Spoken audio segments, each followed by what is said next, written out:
Hi guys, Daz here with another episode of my weekly Newsround segment, and this time it is episode 6. A lot of news to get through. Now I'm not going to be going over spec books that have appeared this week because I'm showcasing them in my hot book alert, so please check them out. But I've got a lot of different stuff for you, so stay tuned to the very end. I've got news about movies, TV shows, and comic book news. There are going to be some spoilers, but if you want to know what's current and what's hot and trending, stay tuned to the very end. Actress Angelica Washington has been cast in an unspecified role for DC Universe's Stargirl. Jeff Johns, the series creator, said, "We're withholding the character she's playing for now, but it will be one that's very familiar to DC comic fans." Washington recently starred in the Amazon pilot The Legend of the Master Legend and has appeared in Hulu's Runaways, Showtime's Shameless, and CBS's Young Sheldon. Now, a couple of movies are receiving honours. Black Panther will receive this year's Hollywood Film Award, and Pixar's Incredibles 2 will receive the Hollywood Animation Award. This happened yesterday at the Beverly Hilton. Virginia Marsden, the veteran actress, has been cast as Maria Sunderland for the DC Universe's Swamp Thing. Maria Sunderland is apparently a new character, not from comic books, and was created to be the wife of Avery Sunderland, who is a character in the Swamp Thing comic books. Marsden is best known for her work in Candyman and Sideways. This was fantastic news. We've been specking on recently, a lot of us, particularly on JPL Flash Comic Geekdom's live stream, who we would like to see in specific DC roles. And some of us guessed who we'd like to see as the Black Mask in the upcoming Birds of Prey movie. The one I thought of was Sean Penn. So I love his gangsterish roles, but we were all wrong. It has been cast Ewan McGregor. Now, I think that's a fine signing for the Birds of Prey movie. Love it. Everybody's got to love him as Obi-Wan Kenobi, haven't they? Recently, he was out in the Pooh Bear movie, wasn't he? But he's joined a cast of Margot Robbie, who was playing Harley Quinn. We've got Mary Elizabeth Winstead as the Huntress. Junie Smollett-Bell, who was playing Black Canary. And Rosie Perez, another veteran actress. She's been cast as Rennie Montoya. Now that is a film going to be directed by Kathy Yan, with a script by Christina Hodgson, and that is coming out on February the 7th, 2020. I am quite excited for that one. As yet, we don't know who's going to be playing. Is it Batgirl? I think it's going to be in it as well. Tom Hughes and Mila Jovovich has been cast in the live-action Corto Maltese.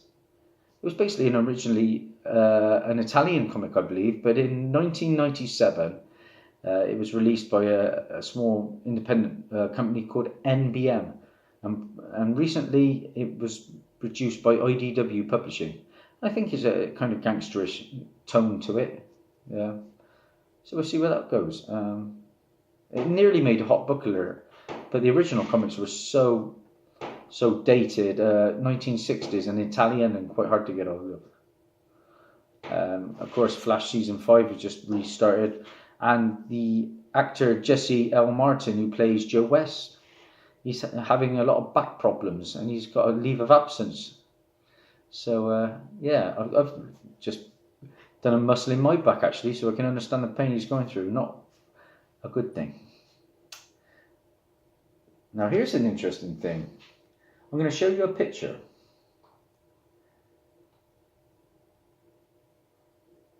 This is a picture of a statue, I believe, that has just appeared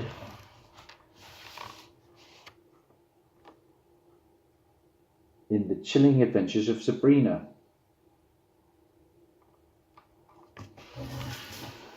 Now, the co-founder of the Satanic Temple Lucian Greaves says Netflix's Chilling Adventures of Sabrina has illegally appropriated a monument by the institution for a statue seen in the show. In the episode Academy of the Unseen, now Greaves is threatening legal action. The co-founder of the Satanic Temple. Wow. How are there even such people? Mind-blowing. I am looking forward to watching that show though. Me and my daughter and my wife are all going to give that a chance. I've heard good things about it. Now, we've lost Iron Fist and Luke Cage, which was pretty sad in my opinion. I was a big fan of both shows, particularly season 2s, which were far stronger than their opening seasons. The recent villains, Bushmaster was great in Cage, and Typhoid Mary was a great addition to Iron Fist, but I thought Davos and the Black Mariah in Luke Cage, they stole the show. Fantastic villains for me. Well, apparently Daredevil could be the next Netflix Marvel show to face the axe, which is probably the cornerstone of that universe, isn't it? And the reason for it is season 3's viewing figures are down 57% on season 2. Now, season 2, of course, introduced us to the Punisher, who's gone on to have his own successful season. Now, I've watched the opening few episodes of season 3 of Daredevil, and it's good. There was one particular fight scene with Daredevil himself where he takes on a gang in like a hospital, and it was just the fight scene was fantastic. But on the whole, it's been a lot slower. Now, yes, they've got he's kind of lost his mojo and his powers, and he's on a course of redemption to get them back. But it is getting a little bit drawn out for me. Kingpin's still as good as ever, and I'm now just getting into seeing Bullseye's transformation, Benjamin Poindexter, which I'm looking forward to. But it's not been the greatest start. Now, Jessica Jones has been greenlit for season 3. Now, that's the show that really got me again going into Marvel comics in particular, because I'm a massive fan of that show.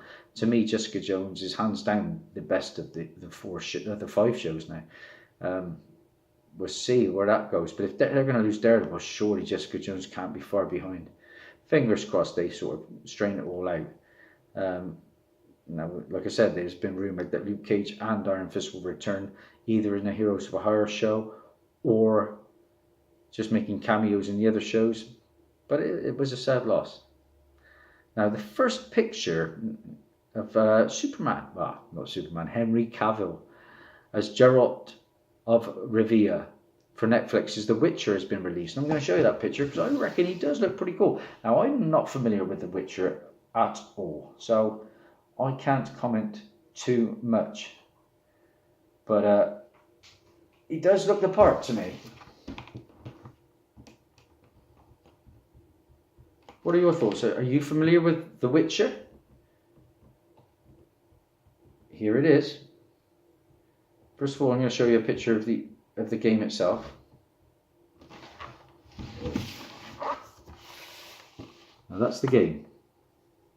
That's the character. Now, by all accounts, he's a monster hunter. Monster hunter in this upcoming show. And here is Cavill in the role, and I think he does look the part. It's pretty cool. That is Cavill as the Witcher. Now, of course, we've had a lot of rumours of late of Superman himself, Henry Cavill, being released from the role of Superman. But by all accounts, that is just a lot of rumour, and he's still there for now, which I'm happy about. Well, in addition, Netflix has announced more casting for the prosy novel turned video game turned TV series. Eamon Farron is going to be Cashier. We've got Joey Beatty as Jack here, Lars Mikkelsen as Striakor, Roy Pearson as Istred, Macy Musa as Sir Laszlo, Wasam Raju as Pujat Endars, and Anna Schaffer as Trish. And it's meant to be an epic tale of fate and family. And like I say, The Witcher is a monster hunter, so I'm excited to see that, I think. Now, some exciting news about the Marvel live action shows that are coming to the Disney streaming service. Now, I touched on these a week or two ago, saying that first of all, we were going to get a Loki show starring Tom Hiddleston himself. So whether this is going to be a prequel or this is going to be a follow-on, because obviously Loki was killed by Thanos, wasn't he? Well, we'll find out. Then I announced that we're getting, secondly, a Scarlet Witch TV show as well, starring Elizabeth Olsen, the actress from The Avengers. Well, a bit more update, that the Vision, Paul Bettany, he is going to be a large part of the Scarlet Witch TV show. Now, there was a comic book series, weren't there, where they were married. I find it a little bit bizarre how a woman, whether she's a witch or not, can get together with a robot, but, it's comic books. So, I've got a feeling these books are going to get hot. Now, on top of that, we have just had the news of a third show. Now, I speculated that it was going to be possibly a Nick Fury TV show, Samuel L. Jackson. But that was apparently not the case. They said it was going to be bigger and better. Well, the show that they've come out with now, we are going to be getting a third one, and that is the Winter Soldier and Falcon team-up TV show. Now, the banter and their camaraderie in, I think it was Captain America Civil War was pretty good, so I'm excited to see that. I guess they've got to keep it kind of grounded for the budget, if nothing else, because you can't really have a Thor series every week, could you, of him going off-world? But, if they're talking about Loki, I don't know, would Thor be a part of that? It's not my first choice of characters to host their whole show, but I think a Winter Soldier and Falcon could work. I'd like to know your thoughts on that, guys.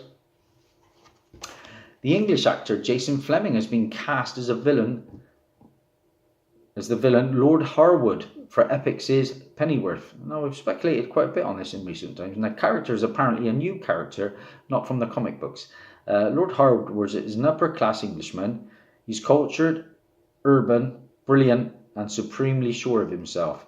And his sadistic, cruel nature has a veneer of charm. And Flemyng is best known for his role as Thomas Button in The Curious Case of Benjamin Button. He was also X-Men First Class as Azrael, as well as being the League of Extraordinary Gentlemen. He played Dr. Jekyll and Mr. Hyde. He had a little cameo in Clash of the Titans as well, with the Sam Worthington, I think. Now, Dexter's Jamie Murray has been cast as a secretive antagonist role for Gotham's final season on Fox. And Murray will play a seemingly new character named Teresa Walker.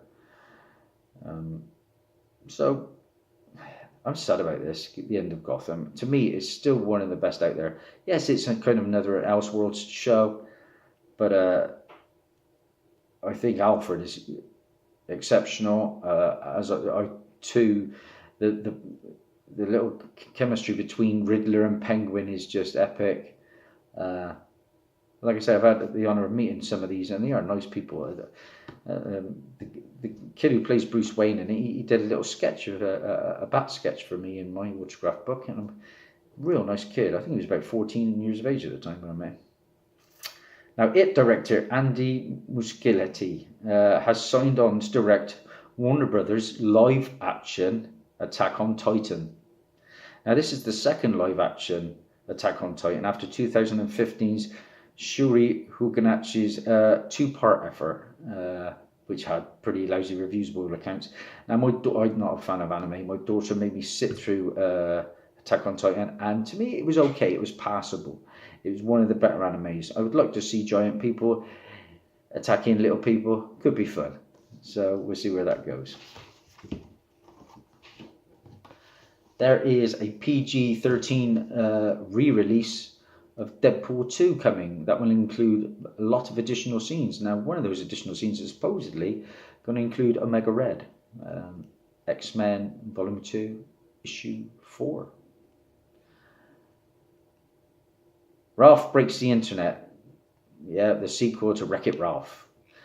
One has had big early positive reviews, and one of the scenes apparently is going to feature a Guardians of the Galaxy cameo. I saw a trailer where they showed Star Wars, so it's all happening. Disney are really getting on board with that. Now, Halloween, a film I would like to see, because I was quite a fan of the originals. Good to see Jamie Lee Curtis getting some a lot of love there for her role again. Well, the home video for Halloween, the revival, gets a January release date with an exclusive steelbook available for pre-order, and that's getting quite hot already by all accounts. Talking of horrors, an unproduced sequel to The Night of the Living Dead from the film's original writers is heading to the theatres in 2019. Crikey. I remember seeing Night of the Living Dead. It was good for its time, but I'm not sure it holds up today. We'll see. Captain Marvel's Brie Larson for Halloween dressed up as the Nintendo character Samus Aran, who was introduced in 2004's Nintendo game Metroid Zero Mission. She wants to make a Metroid film. That's a bit interesting. I think I've heard of Metroid. I think I have. Now, this is really interesting because I was a massive fan of this film. As a lot of you probably know, we are getting an Avatar sequel, but not just one, not two, not three. We are getting 4 Avatar sequels, which is fantastic. The first one, still to this day, is one of my mum's favourite films, and I have the special edition with about 30 minutes extra footage. Well, BBC News has viewed documentation about the franchise, and they are very confident that they know the 4 titles for the 4 films upcoming. Now, take this with a pinch of salt, but I do believe this could have some legs and a little bit of reality to this. Now, the first of the Avatar sequels they think is going to be called Avatar: The Way of the Water. Now, the second sequel is going to be called Avatar: The Seed Bearer. The third one is going to be called Avatar: The Tulkun Rider. And the fourth is going to be called Avatar: The Quest for Oyua. Now, the Quest for Oyua, I think, is the tree that was basically the power source of the island. It was all sort of mystical, wasn't it? And James Cameron has come out and confirmed that the first 2 new Avatar sequels is going to be primarily based on water. So there's going to be a lot of underwater scenes. So that opening shout of The Way of the Water could well come to fruition. And I do believe another of the Avatar films is going to be placed on a distant moon. So we'll see. Now, back to Andy Muschietti, who just finished filming It Chapter 2. Now, that's coming out next year. Now, I said he's signed on to be doing the Attack on Titan live action. He's also adapting H.G. Wells's The Time Machine. Now, I saw that a while ago in the cinema with Guy Pearce, and I thought it was dreadful. So we're going to have an upgrade on that. But, you know, he could be the man. Could be the man to do it. Ryan Reynolds, a bit more news on him. Well, he's teaming up again with Samuel L. Jackson for the sequel to Hitman Bodyguard. I haven't seen the first one, but I heard pretty good things about that film. Talking of sequels, here's a good one. Ridley Scott is developing a Gladiator sequel. Yeah, which will follow Lucius, the young Roman who was inspired by the gladiator Maximus. Now, no news as yet whether Russell Crowe's going to be involved, but that could be good. The original Gladiator basically made Russell Crowe, didn't it? And it wasn't a bad film. I think was it Oliver Reed's last ever movie? Could have been. Just saw a little clip on Facebook the other day.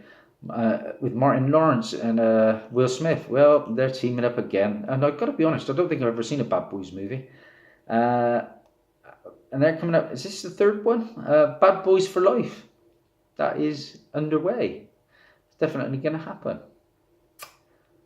Now, Wonder Woman's 1984 writer, David Callahan, has signed up to write an unspecified film for Marvel Comics, for Marvel Studios. So that's interesting. Like I said, in 2020, we're only getting 2 new Marvel films, and that is Black Widow and the Eternals.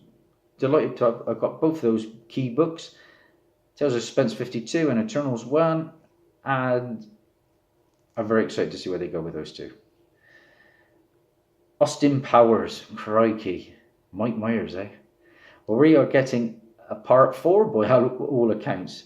It's looking good. He is confirmed in a recent tweet, and it's going to be about his popular character, Dr. Evil. Sadly, Mini-Me won't be back, will he? Oh. Okay. Finally, a bit of movie/TV news, and this is just broke actually, that literally Rick Grimes has just wrapped up his work on Walking Dead, hasn't he? Well, in the final appearance of Rick Grimes, he was mortally wounded and seen to be flown away in a helicopter to an unknown destination. Well, this is now not going to be the last time we see Rick Grimes, by all accounts, but news is breaking that we are going to be getting a series of movies based on Rick Grimes. And the first one is going to explore the story of where Rick is taken and what he faces in these new corners of the zombie apocalypse. And that production on those start in 2019, but now we're not sure they're going to be straight to TV movies, or what I'm kind of gathering is they're looking at a big release at the cinema, because I guess Walking Dead still has got a pretty big fan base. My concern is, how many more stories can you tell about The Walking Dead? I don't know. It seems to go on and on and on, doesn't it? I don't know. We'll see. You know, like I said, I'm only halfway through season 1, and I'm enjoying what I've seen so far. A little bit of comic news. Dark Horse CEO founder confirms that part of its company is being sold off to fund growth in movies, TVs, retail stores and comic books. Okay, so Dark Horse is selling to make money. Finally, this January, we'll celebrate Conan's triumphant return to Marvel Comics. And to kickstart that and celebrate it, we are getting 20 variant covers of showing Conan facing off against some of Marvel's greatest heroes and villains. Okay, guys, so that is pretty exciting. I'm going to show you some of these covers now, because they are quite nice. Up first we have this one, which is Captain America, issue 6. These are all coming out in December and January, okay? We have Amazing Spider-Man. The Amazing Spider-Man, issue 12. Earth's Mightiest Heroes, The Avengers, issue 13. Fantastic Four, issue 5.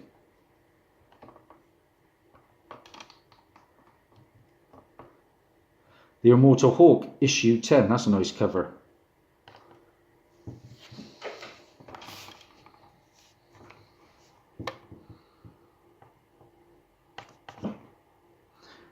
Spider-Gwen, the Ghost Spider, issue 4. Thor, issue 9. Hela in the background. There we go, back to the Captain America, issue 6. So that's the ones we're getting, guys. That's Dazzie's news round. That's a wrap. Thank you so much to everybody who has been following me, both on Instagram, yeah, I'm Daz the Key Chaser. I'm on Instagram too now as well. Look me up. I've got around about 180 followers now. 491 subscribers now. Absolutely fantastic. I'm blown away. Nearly 500. Who would have thought? If you'd like to see, subscribe, like, all that jazz, because it does mean a lot. Like I say, if you want to look me up on Instagram, I'd like to follow you back. Let's look at comics and talk comics. That's it. Oh, stay tuned. This evening I'll be posting out this week's top 10. I've got a couple on there. Which ones have you got? See you later, guys. Bye for now.